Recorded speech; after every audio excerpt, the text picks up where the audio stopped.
शिवाय। शनि त्रयोदशी प्रदोष व्रत। गर्गाचार्य जी ने कहा, हे महामते, आपने शिव शंकर प्रसन्नता हेतु समस्त प्रदोष व्रत का वर्णन हमसे किया है। अब हम शनि प्रदोष विधि सुनने की इच्छा रखते हैं, सो कृपा करके सुनाइए। तब सूत जी बोले, हे ऋषियों, निश्चयात्मक रूप से आपका शिव पार्वती के चरणों में अत्यंत प्रेम है। मैं आपको शनि त्रयोदशी के व्रत की विधि बतलाता हूँ, सो ध्यान से सुने। पुरातन कथा है कि एक निर्धन ब्राह्मण की स्त्री दैत्यता से दुखी हो शांडिल्य ऋषि के पास जाकर बोली, हे महामुने, मैं अत्यंत दुखी हूँ, कृपया दुख के निवारण का कोई उपाय बतलाइए।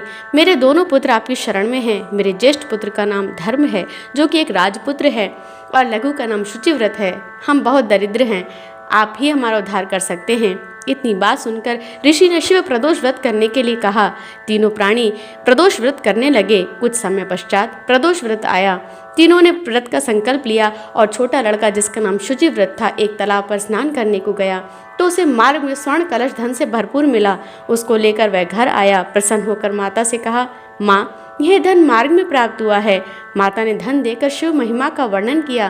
राजपुत्र को अपने पास बुलाकर बोली, देखो पुत्रों, यह धन हमें शिवजी की कृपा से प्राप्त हुआ है, अतः प्रसाद के रूप में दोनों पुत्र आधा आधा बांट लो। माता के वचन सुनकर राजपुत्र ने शिव पार्वती का ध्यान किया और बोला, माँ, यह धन आपके पुत्र का ही है, मैं इसका अधिकारी नहीं हूँ। मुझे शंकर भगवान और माता पार्वती जब देंगे तब लूंगा। इतना कहकर वह राजपुत्र शंकर जी की पूजा में लग गया।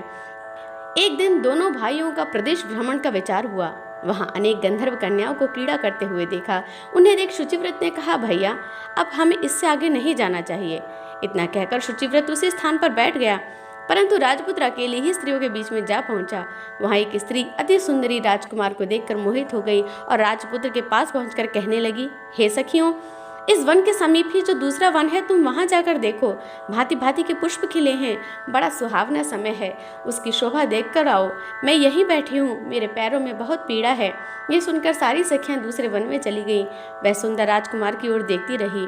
इधर राजकुमार भी कामुक दृष्टि से निहारने लगा। युवती बोली, आप कहाँ रहते हैं? वन में कैसे पधारे? किस राजा के पुत्र हैं और आपका नाम क्या है?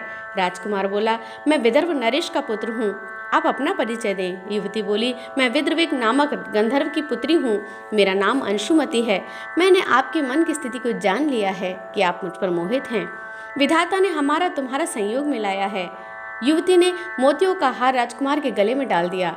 राजकुमार हार स्वीकार करते हुए बोला, हे भद्रे, मैंने आपका प्रेमोपहार स्वीकार कर लिया है, परंतु मैं बहुत निर्धन हूँ।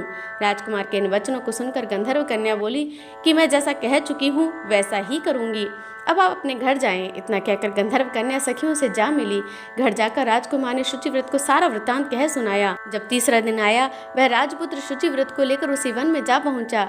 वहीं गंधर्व राज अपनी कन्या को लेकर आ पहुंचे।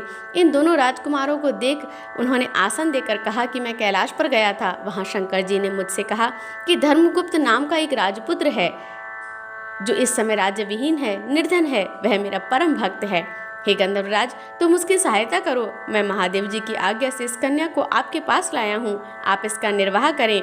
मैं आपकी सहायता कर आपको राजगद्दी पर बिठा दूंगा। इस प्रकार गंधर्वराज ने कन्या का विधिव्रत विवाह कर दिया। विशेष धन और सुंदर गंधर्व कन्या को पाकर राजपुत्र अति प्रसन्न हुआ। भगवान की कृपा से उसने अपने शत्रुओं का दमन करके अपना राज्य वापस लिया और सुख भोगने लगा। बोलो महादेव की जय, बोलो माता पार्वती की जय।